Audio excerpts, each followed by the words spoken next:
So I have some bad news. Unfortunately, one of the Acan corals that I added to the aquarium earlier this week isn't doing so well. What I believe this is something that's referred to as brown jelly disease, which is a bacterial infection that corals can sometimes get. Now, I've treated this disease with mild success in the past, and this disease is almost a death sentence for corals. I've used iodine to try to treat this disease with almost zero success. But what I have found to work at least 20 to 30% of the time is to use dilute hydrogen peroxide. Now, using hydrogen peroxide is pretty harsh on coral, but at the same time, if I do nothing, this coral will die.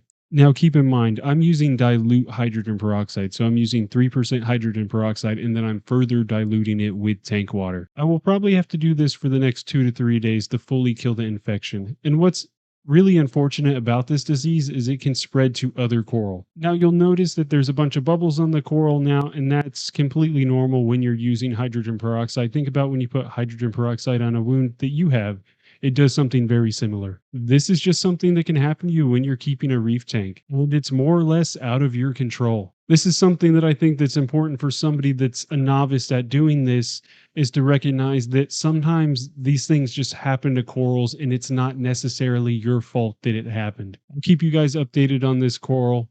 I'll talk to you guys later.